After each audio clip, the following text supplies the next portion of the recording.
Ride around my top down, window shaking a lot now. I'ma stay proud, no Kane Brown, but I thank God for these days now. Don't make sounds, crash glass, no rebounds. End town, Nashville, and I stay proud now. Welcome to Nashtyville, where the conversations are always nasty. As always, I got my main man, DeMonte, with me. What's up? Sponsored by Big D's world famous sauce. And today we got a very special guest, one of my best buds, Mr. Ryan Charles, a.k.a. the Jiggy Buckaroo. What's up, Ryan? How's it going, my guy? What's going on, fellas? Thanks for having me on, man. I'm pumped for this. How you doing, man? We had a whole pre-show before the show. Right. Yeah. So we're about to kick off the real show. Yeah, we already been BSing, but now we're live. It's live. It's live, man. Live. We're breaking Live, the podcast cherry for Rye today. Yes, this is it for me. We got to get him on as a reoccurring guest or whatever, which will be pretty sick. Right. Hell yeah. So let's get to it. I know a lot about you, man, but for the people that don't know, tell us a little bit about your upbringing, where you come from, and what got you into music, man. Man, just growing up in Wyoming, like music wasn't really. Wait, growing up where? In Wyoming. Where? The Wild West. Yeah. Jim West, the Wild West. Nobody ever says that. That's No, what I'm asking. you don't meet too many people. No, in Wyoming, like music wasn't that big of a thing. Like now that I live here in Nashville, like everybody does music, but that's not like how it was in Wyoming. So it kind of became later. Like for some reason, my small little town, there's like 4,000 people in my hometown, and everyone freestyled for some reason. And this is 100% white community, by the way, mostly cowboy country people too. So it was kind of crazy, but for some reason, like every party, on the school bus, on sports trips, like everybody freestyled. So I kind of got into it from that. Yeah. Like we'd freestyle battle each other. I remember like growing up too, like other towns would be like, "Oh, you guys are from Buffalo?" Like Buffalo's my little hometown. They're like, "Oh, so you guys rap?" Like people knew, other little towns in Wyoming knew that we would rap. And it had happened like a couple years before me. Like there was kids that were like 6 years older than me that I still talk to today that were rapping back then, and they'll hit me up and be like, "Oh, Ryan, I saw your new song, man. I love it." Yeah, so it's cool. Great. Like it was, generations had been rapping before. Yeah. And then I think the first time I ever like actually recorded anything, it was my buddy Nonsense. That was his rap name. Nonsense and my brother they were best friends. My brother's name was Clinic. Clinic and Nonsense got me on the first rap I ever did when I was like 8th grade or 9th grade. Okay. Wow. Yeah. And then when you hear yourself as a rapper, like you finally hear like a recorded version of you, like that was the moment I was like, "Oh, this is so cool." Yeah. And I wish I still Nonsense might have that song still. But in Wyoming, is this an official studio or is this in somebody's closet or something? This is at like the house. Actually, the first time I recorded, I think, was actually at the high school. Okay. So Nonsense had took it over like the media. Yeah, took over the media room and made it they had some recording equipment and they started recording there. It was a vocational class you could take in Wyoming. Big rappers coming out of Wyoming. So what is like the regular job for people to have in Wyoming? Like a rancher or something? I mean, there's like all the regular jobs, like but ranchers are big, like ranchers, but we got, we still got to survive. We got dentists, we got grocery store, but it's all regular jobs. It's not like entertainment jobs in Wyoming. Right. Yeah. Besides like news and radio and like shit like that. So what launches you out of, so if you came from a rap community, instead of staying there and making it, because I assume there's nobody that's like world renowned that is from Wyoming, has stayed in Wyoming. What made Ryan decide he was going to leave Wyoming and cut his path somewhere else rather than staying there and being the first Jiggy Buckaroo right in his home state? I just wanted to, at the time, like I was right out of high school and I just wanted to like move to a city anyway. Yeah. Like I wanted to switch up the scenery and live somewhere bigger and to see how it was. So my cousin had moved to Seattle and she just like hit me up and she's like, "I got an extra spot for you." So I just literally packed my stuff up and moved there. Okay. But Seattle had like a cool, big underground rap scene at the time anyway. Right. So I got real into it when I was there and I watched all my buddies were pretty big, like in Seattle, like they were big Seattle rappers. Right. So I just watched them and kind of fell in love with it even more and more. Then I met one of my buddies. You guys have met Cotty. Cotty was recording the whole hood back in the day. So I met Cotty at like a random party, and I was freestyling at the party, and Cotty's like, "Hey man, you freestyle or rap?" And I was like, "Yeah." And he's like, "Well, I produce, so come over to my house." I went over to his house. There's like 8 people in there recording that day, and then like me and him just became, best buddies. Shout out to Cotty, man, because that had to have been one of the rare moments that Cotty was awake to be doing anything. Cotty be catching shit. Cotty catches his... Cotty know we love you, bro, but that's...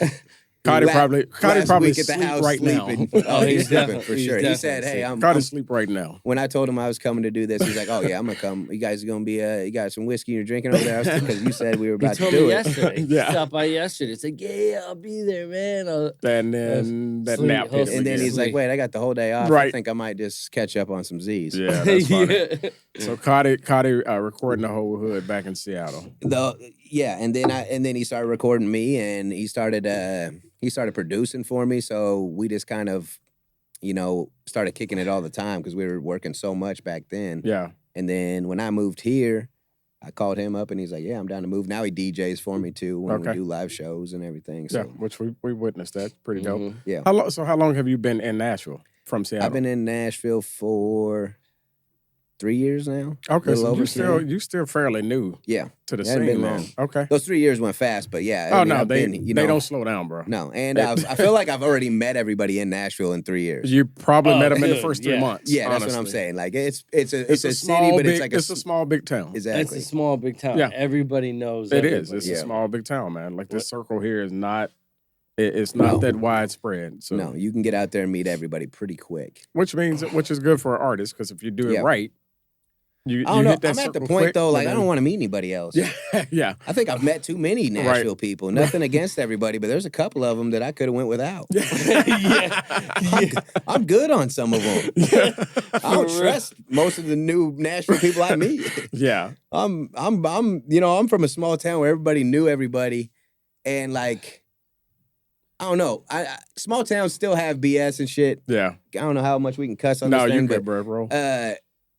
In Nashville, I can't trust anybody you meet almost. Well, that's why I only hang out with a certain amount of people while I'm here. Nothing against anybody else. But you got to think, though, it's a city full of implants, man. And everybody wants to do this. And everybody, so like... When I first moved here, I was like, you know what? Like, first month or two, I was like, dude, all the country artists are the nicest people in the world. Like, country is just such a small, loving group. Yeah. And I've been here for 3 years, and now I don't know if that's the case. I feel like there's a lot of sneak dissing going on. Yeah, it probably is. Yeah, it's a little grimy. Well, you got to think that's the heaviest. I mean, that's the heaviest genre that people move here for. Well, it's competitive too. So everybody's like trying to. Everybody wants to be on Broadway, playing that stage. And everybody wants the #1 on radio and selling out the arenas and. So I think it's a lot of big smiles and howdies and how you doing, but I don't know. It's really like, hey, man. Hey, maybe I'm wrong, but there's a couple I'm like, all right, I don't know if I trust you. I got the darts ready as soon as he turns his back. Exactly. That's funny, man. Yeah, the hip-hop scene out here actually is, I would say, more opening than the country scene is. I mean, from what we've experienced, for sure. Yeah, the hip-hop scene's cool. I mean, everyone comes out, embraces everyone else. I mean, it's obviously not as big as the country community yet in Nashville, but we're still growing it. So you guys introduced me to that scene because I didn't even know there really was one. Well, it wasn't. There wasn't. But I mean, that's what it is. Yeah, I mean, it's been a lot of people, but there wasn't a well, scene. no, and there's been a lot of people that's tried to do. Yeah. So credit to all the folks that actually was helping push what we had going. I mean, they've tried it for years. It's just not that. They had the people, they just didn't really have the scene. Yeah. Yeah. Which is nuts. All right, so Wyoming. Give me like a normal day in the wake up in the life of a Wyoming life. A Wyoming life, man. You wake up, you get yourself a good cup of coffee, probably go down to a nice... Like, this is what I do when I go back right now. Yeah. Get out of the city, get away from all the BS. Small town Wyoming. I wake up... Actually, I get the coffee at the place I'm going. So I go to a breakfast spot, get some country breakfast, get a coffee.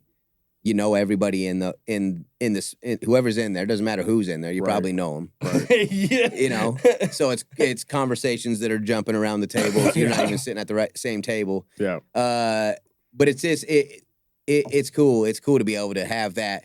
when I come here, it's nice because I'm like, okay, I can go to the grocery store and not see nobody. That you know. I can just get my shit and then leave. Right. That's it. That's what I came for. Right. You go to a grocery store in Wyoming, it might take you an hour and a half. Yeah. Every hour. But everyone, it's all good conversation. How you been? What are you up to? Everybody's concerned about what's going on in your life. And especially if you're a country rapper, because they really want to know, because that's not the norm. Right. So they're like, and I love it too, but it's a different world. Yeah. Yeah. But anyway, back to, you get a country breakfast. I usually go play noon ball, still my home little town. At 12, they got the same group of guys that hoop every day at the YMCA, the only place you can hoop at. Yeah. Same dude's been going there since I graduated high school. And so it's always cool to go catch up with them and get a workout in. And then it's a small town, so there ain't that much to do. You can go up the mountains, but most people are working. So when I go home, it's like you wait till 5 and then you might go to the Outback, go to the Cowboy Saloon, have a couple of drinks, play some poker, and So you are, it's crazy because you think of Wyoming, and obviously there's a few big artists that have come out of Wyoming, but the biggest name from Wyoming, would you agree, is current quarterback Josh Allen from the Bills? First off, shout out to Josh Allen, because I'm a big fan now. And now that they beat the Broncos, this is this only happened last. I was at your house, so for you to bring this hated up, Josh Allen for you to bring this hours. up is a little fucked up. But I am rooting for the Bills now that they beat the Broncos, and I do love Josh Allen. But Josh Allen's actually from California, but he went and played at ball UW, University of Wyoming. So we love Josh. Josh Allen's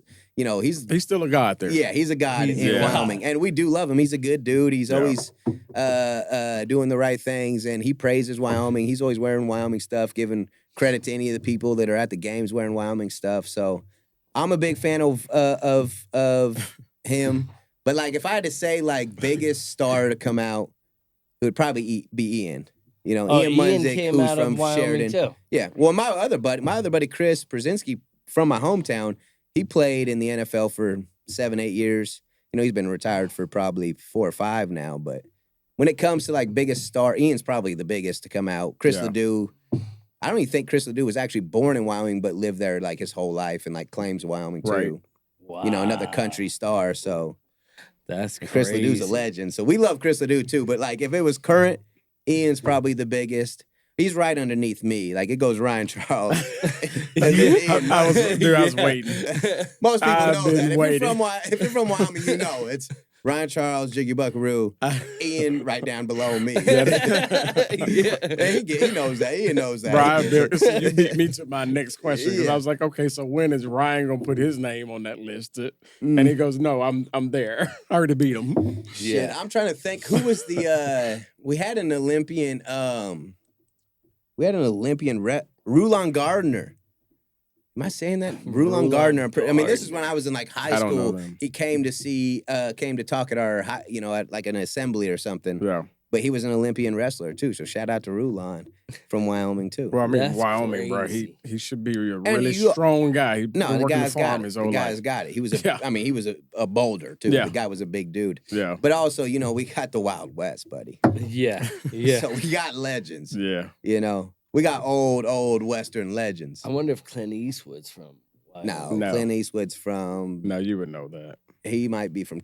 He's not from Wyoming. I know that. I should know where he's from, but I'm telling you, Ryan is the only human we know. Yeah, that's from Wyoming. That's from Wyoming. You guys, when you think of Wyoming, this is what you see. Yeah. That's you and not a lot of Wyoming people would appreciate that. You and Yellowstone. That's it. I'm out here rapping all day for Wyoming. Some people love it. Some people are like, "That's not Wyoming." That's funny, man. So now you're gonna make me Google it. Where did the nickname Jiggy Buckaroo come from? Man, I don't know. Honestly, I want to make up some bullshit for you, but I don't even really know. One day I was just like Buckaroo means cowboy, right? Yeah. That's and then Jiggy was just kind of me always doing the extra stuff, and being flashy and wearing, the twang with the rings and everything. So I just turned it into Jiggy Buckaroo. And it also became my alter ego. It's because when I'm chilling, when you guys, you've hung out with me, when I'm chilling, I'm not too extra. Yeah. If we have enough of these that are hidden, it can happen. But most of the time, I'm kicking it normal guy. I'm not going to be outrageous. Right.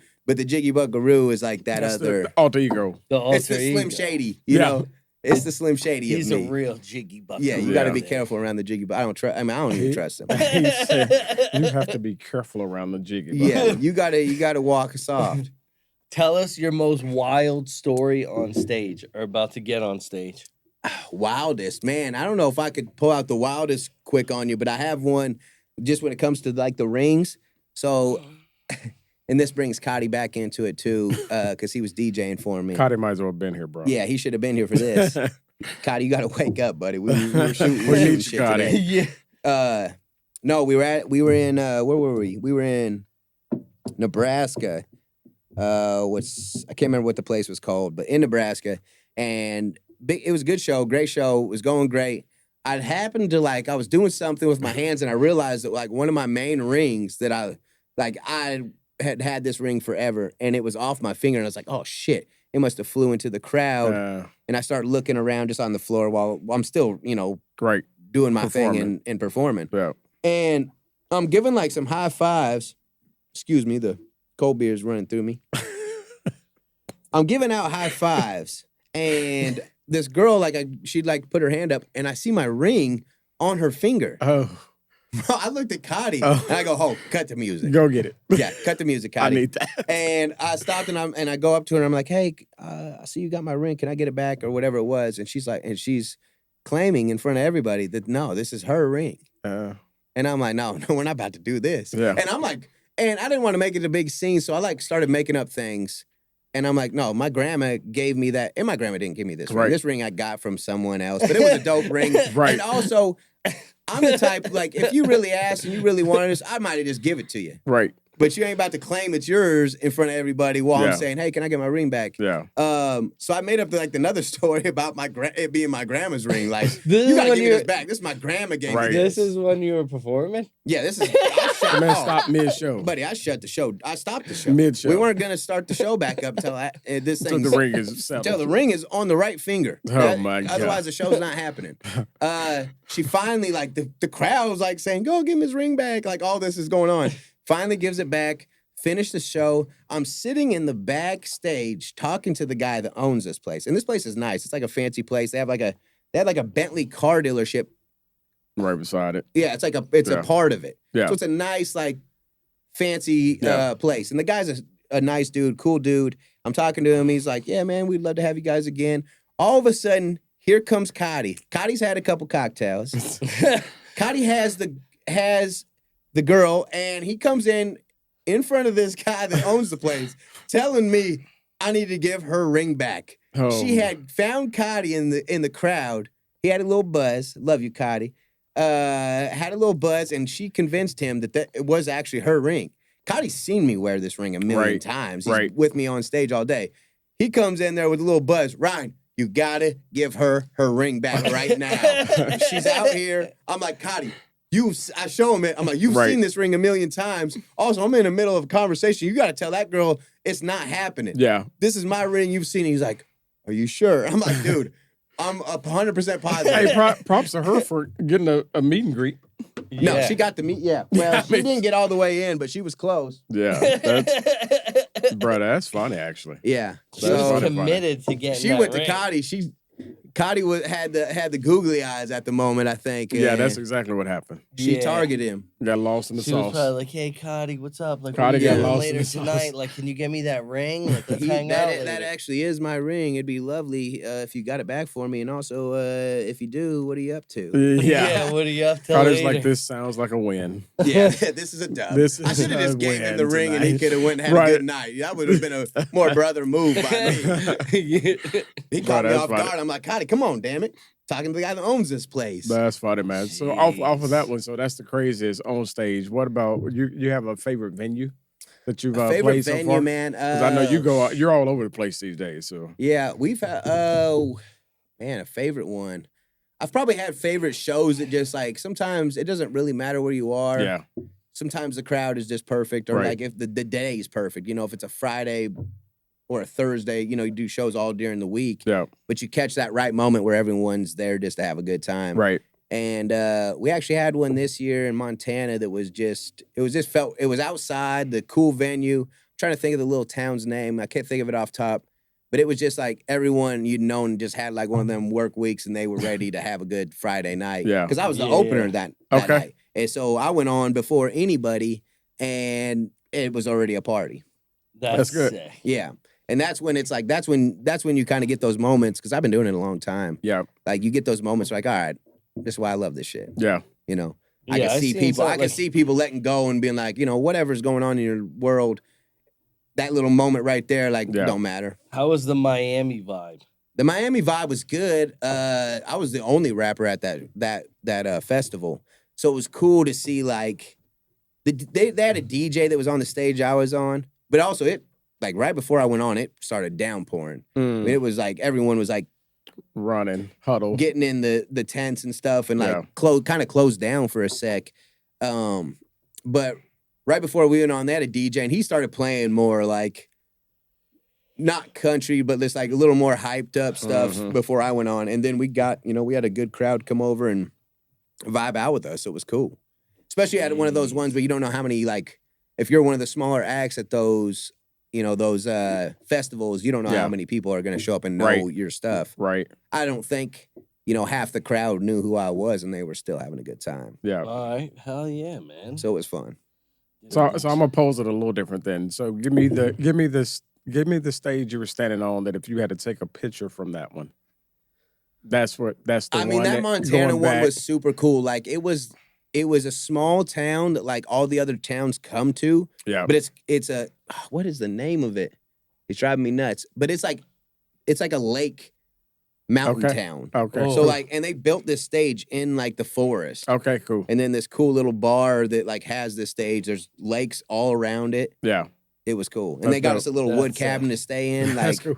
Those are my type of shit anyway, coming from Wyoming. Obviously the Wyoming shows are always fun. Like that's right. And then those are my people anyway. Like they get it.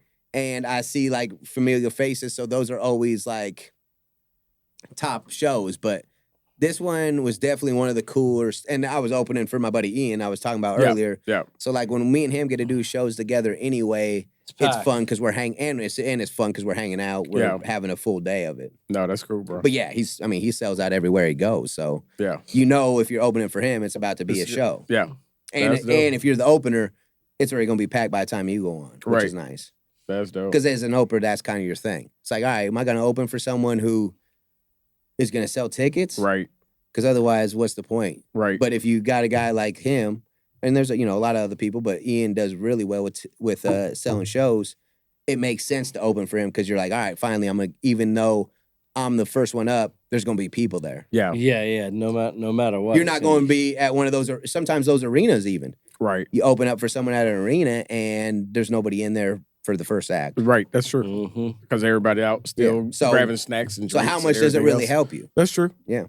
No, that's a great point. And I'm not gonna lie, I've been that person. So yeah. I mean, to point a finger at me, Ryan. The thing with Ian is, hey, buddy, I've been there many times. A lot of shows I've done. One thing with Ian is me and him from the same place. He's my brother. His wife Caroline is his manager. Like we're all great friends. Right. So he always, even after I get off, he like makes sure the crowd knows what my name was and what I just did on stage. Right. He praises me after I get off too. No, that's dope. And you don't get that from every person. No, you got it. I mean, bro, we all know that. I mean, you got to have that support. It's not even on the headliner's fault. It's like sometimes they don't even know who's open for them. That's true. So many shows, but like when it's more personal and they're friends of yours, I feel like you get more out of it. Yeah, no, I agree with that. So I got a weird question. Bring it. Have you ever thought about acting before? Yeah, man, I'm acting right now. This ain't me. I told you. The Jiggy Buckaroo. I'm from Wyoming, man. They ain't dressed like this. If he'd play any character in an acting movie, what would you put him at? Bro, I don't know that you can't put him as Ryan. He almost got to go as himself. I like the question because I do, and I'm getting to the point where I'm gonna rap for whatever day I decide I don't want to. Yeah. But I want to act. I want to do other shit. Like, I tell everyone's like, hey, Ryan, you know what? Like, you said you're going to be a rapper and you made it happen and that's the coolest shit ever. Yep. And I'm like, it is. But also, I've been doing it a long time and I get tired of it too. Yeah. I want to do other things. Yeah. And acting's always been one that I think would be fun, at least to try. Dude, sometimes I'll sit in the mirror and I'll just do different do different things. I'd be like, all right, man, you're an Italian. You own an Italian pizza spot. Yeah. And I just start going off and it. You just start going off it. This pizza's good. Yeah. I'm not good at it, but like they're gonna have me. That's the gummies kicking in. That is good. Oh yeah, by the way, I did take some gummies before. That's why the glasses are on. The pizza's good. The pizza is good. I actually don't wear glasses because I think I'm cool. It's because I took a gummy. Bro, I didn't. Man, I swear I had never seen you without glasses until I think the first time we were at your house watching a game or something. Because every other time I was like, this dude wears glasses to bed. Like, well, and if I take a gummy, like we talked about this, if I take a gummy, the gummies can get a hold of me sometimes. And some reason glasses just like helps it calm it. Yeah. Otherwise everything's bright and it gets me. But if I do a gummy, you'll see me in glasses and you'll probably see me drinking something. Just to calm it down a little. If I take a gummy, there's like a 4-hour window that is just blank. Yeah. For me at least. Yeah, I probably won't remember this. The gummies. Hey, the plus for you is that we're recording this, so you'll get to play back we'll on see this. It later. You actually we'll see how good it was and how He's my like, brain why worked was on my these. left hand moving like that? Those are the gummies. No matter what, anything that nobody likes or doesn't go well, we'll blame the gummies. Yeah, that's exactly what we do. I didn't even consume one, and I'm gonna still blame it. Yeah. Gee, Young Gray gummies when those were a big thing. Yeah, you stay cycling something that's a big thing for like 38 minutes, and then it's gone at minute 39. Gray, I gotta scoop up more Young Gray. I had Young Gray. Well, gummies. bro, you brought the hot sauce, so we don't have nothing to try it with. You should have brought the gummies. You've not had it before? I've had it. I was about to say, get out of here. I'm just talking about the people watching. I'm like, come on. Oh yeah. The people at home can try it too. We know where to find it. Yeah. Amazon. Go on Amazon. Yeah, Amazon's got everything, and it's definitely got Big D. Definitely. It's got Big D's hot sauce. And it's available on Prime shipping. It is. And if you come over to my house, I have like a half bottle still, too, at my house. So. Yeah, I'm not going to lie, I do, too. I just had some the other night. Real talk. Sometimes when I'm over at his house, I just take another bottle. Just because it's there. Yeah. Right. Which dog is your favorite dog of all dogs? Oh, man, you know that answer. Prescott's a dog. Prescott is the best honestly, dog. I don't even consider you. I love your other dogs, but I don't consider them dogs. No, there's a difference between a dog and a dog. Prescott's a dog. Prescott is a dog. Prescott's a dog. Yeah, I just love that you're also dragging the word dog out as long as he is. Yeah. That's what it is. He's making sure that he covers the entire dash out. Yeah, the little dog. Prescott's a dog. Hey man, when you bring over a guy like Cotty and he's game time and he's tired, Cotty used him as a neck roll last week. They both fell asleep though. Prescott was wrapped around his neck. That's a dog move. Neck roll, bro. Like I looked, I was like, Cotty looked like he was on an airplane about to take off with a dog around his neck. With the dog.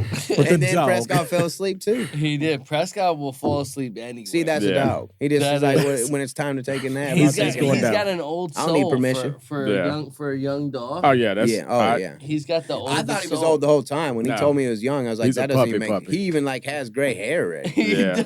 Well, I mean, he reminds me of his dad. Yeah, he's his dad. That's why he bought him. Like the other dogs don't remind me of you. No, that dog just straight up murderous. Yeah, the other dogs are crazy. You should do a podcast with them sitting in that chair. That ain't gonna go well. Dude. They can't even make eye contact. Celebrity death match. Yeah, that wouldn't go well at all, bro. Which dog is gonna win in battle to the death? Yeah, that's not gonna be close. We already know that. Yeah, we know which one's winning. Yeah, unfortunately, because the other one's so cute. Yeah, she's adorable. However, they're both good-looking dogs, but it will be her last day. Coco. Coco is a little Coco. Yeah, she actually is. Coco's a little bit actually Coco. a lot Coco. Yeah, she is a lot Coco. Yeah, she's nuts, bro. Coco needs to kind of certified. If she locks in, she'll murder. I don't think the other dog would even really be beefing if Coco would just chill. Yeah. I think the other dog initiates now because she knows what time it is though. Yeah. It's been going on for her whole life. She's like, all right, every time I step out, you're gonna do it. So her entire life. I might as well just embrace it at this point. Her whole life. It was like me and my brother used to fight all the time, and I'd be like, once in a while, I'd just be like, I'll win this fight by this.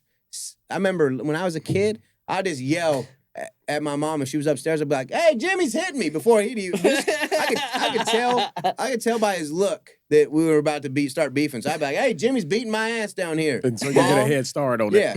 Let her come down for I even I'm catch the oldest, one. so if that happened, I'm gonna go ahead and whale you real quick before they get there. Well, sometimes that happened too. Like, I'm gonna do. I mean, if you already waved the flag, I might as well wave one for you. So that's kind of how that goes. But no, I got quick freaking 5 brothers. Nah, 4. It's 5 of us. I'm the oldest of 5 boys. It's only me and my brother, but like he could still.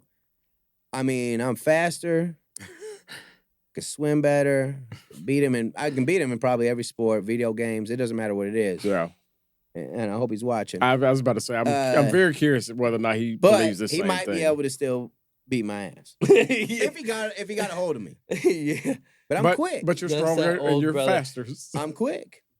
Yeah, that's funny, man. Jimmy could catch a left hook this fast. Who knows? He's like, and then he would be going, right, Mom, he's down here. Yeah, Mom. Yeah. Ryan's beating my ass. Full circle. So what's next on the slate, man? I know you. It took us forever to even get you landed here because you were running so much. But we what you got going on next for a while? Man, we got a bunch of songs done. We basically have an album done. I mean, music's at that weird point where like I have an album done, but does it make sense to put out an album anymore? Who knows? Right. I want to because I think as an artist, that's what you want to do. You want to have a full project done. You want to put out music for the people that love your music. Yeah. Put it out there, and they got a bunch of songs to listen to. Yeah. At least 10. That I feel like past 10 on an album anymore. Yeah, it doesn't make sense. Unheard anyway. Yeah. But we're still at the point where it's like, should we do that, or should we just put out song after song and let people take it that way too? So we're kind of in the middle of that battle. I'm curious. Because you and I talk about that all the time. I think you drop a few singles when the traction is all the way up. Like when people are flooding is when you drop a project. You got to keep in mind TikTok's going away, so you won't have that avenue. Yeah, but But I mean, the more traction you have before a project drop is the best. I think so. So I think we're going go back full to circle. the TikTok thing. Like if you drop the single and the single is freaking blowing up, you gotta drop another one. Follow, but a lot of that blowing up is on TikTok. Though, it is, or Instagram. I go back and forth. But back to this point, TikTok. Where are people going to dance now?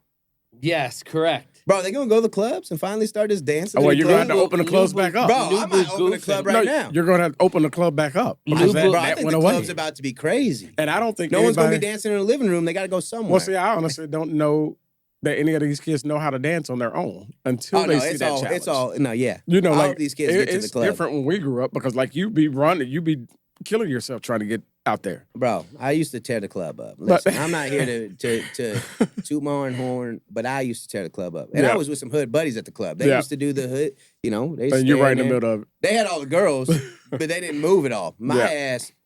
I was doing it. He wanted that. I was a white dude who could move. Listen, though, I could totally see him being that dude walking in and dancing from the time he walked through the door. I don't think I've ever had a girl grind on me at the club. Yeah. I was doing too much shit for her. Like, I was moving. I came there to really bust moves. I didn't come there to stand there and get grinded on. That wasn't my thing. Right. I used to love that back in the day. You were the same. Busting moves and getting grinded on. No, the wall grind was my favorite thing. Oh, gotcha. Yeah. You were a little more hood than I was, though. No, he wasn't. Yeah. No, he wasn't. New Jersey, stand up. No, he wasn't. I was pretty good. No, he wasn't. I was pretty good. No, I've met a couple associates, but this dude was not that guy. No, he met him, but wasn't there. I went with you ever imagine? I was doing hood shit. Since we're talking about dogs, if you ever see their tail tuck under, that's yeah. See, I when I was doing hood shit with my buddies. I was almost acting too hood. And then someone would stare at me and go, hey. That's too much, bro. And I go, okay, I can tell by that look. Yeah. I might have stepped out a little bit. Let me get back here and see when you need a ride. Right. You got my Honda back here. Well, I'm ready to go whenever everybody else is. Honda what? Prelude? I had the Honda Accord, a white Honda Accord, man. Okay. I was the driver, bro. Everyone in Seattle when I was there, like Seattle has I was the driver, bro. Everyone trusted me. If we were getting pulled over, we were good to go. Yeah. I was first off, I was pretty good at talking. Were you the only white dude in the car? I was the only white guy. That's why. Yeah, and that has nothing to do with that. Black guys can drive really well. No, but to pull over. No, not the first. Yeah, for sure. No, but literally none of my buddies had a lot of them didn't have cars either. Like Seattle was such a what do they call it? It's a walkable city, depending on where you are.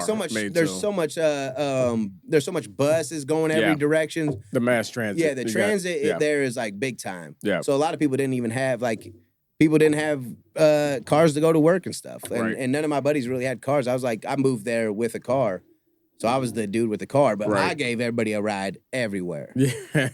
I mean, that car could tell some stories. Yeah. Oh, I'm sure. That car had seen some shit. I'm sure. Yeah. That car died in Seattle. I'm sure. That's fine. That car didn't make it out of Seattle. That car, 2 people moved to Seattle, me and that car. One of them moved away. And one of them went to stay. Yeah. Both white Hondas. and one of them moved away. It was yours truly. Hey, that's awesome, bro. That car broke down on me. That's awesome, man. Jeez. Seattle. What's your favorite city outside of Wyoming so far that you've been to? Man, I mean, I love Nashville. I know I've been here for 3 years. I still love Nashville. I told you that obviously sometimes like it's such a music place, and I thought it was really cool for a while, but then it's like sometimes you want to get away from like what you do for a living. Doesn't matter what you do, you don't want to be around it all the time. And like Seattle is very music, so like that part sometimes gets old, but like for a city, I think it's pretty sweet. Yeah, nice people live in Nashville. There's a lot to do, but I mean, I grew up next to Denver, so Denver was like. There's no cities in Wyoming, so Denver was the city. You're right. Like, we went there as kids. Denver. I'm a Broncos fan. I'm a Nuggets fan. Like, Denver was the spot. Though. And Denver's getting kind of crazy. It's getting overpopulated, and it's getting expensive to live in. And it's not the same Denver that it used to be, but, like, that was the spot. Yeah, I mean, I think they've done the same thing here, man. Everything went super commercial. It's gonna get bad here too. And it just became one. I mean, the name got out there. That Denver's cool, Nashville's cool, and everybody started flocking to it. And now, well, country music's cool right now. So and you got an extra player. I gotta stop real quick. You know, this is my first podcast I've ever done, but I gotta take a shit. I was at the Mexican joint right before this, so I don't know how we do this. If you can just pause this shit, but I gotta go to the bathroom, bro. Oh my God! I mean, I can sit here all day, but I'm not about to shit my pants. These are Wrangler. Hey, these are Wrangler jeans, bro. I'm not about to do that. Is there a bathroom breaks during this? Welcome to Nashtyville, where literally the where it got conversations very nasty. are always nasty. Hey, there's nothing wrong about going to use the bathroom. At the same moment, Nashtyville out. Don't be ashamed of having to use the bathroom, people. It's natural. Mexican food is great, but it will do it to you sometimes. That's fine. I really do have to shit bad, though. Ride around my top down, window shaking a lot now. I'ma stay proud, no Kane Brown, but I thank God for these days now. Don't make sounds, crash glass, no rebounds. End town, Nashville, and I stay proud now.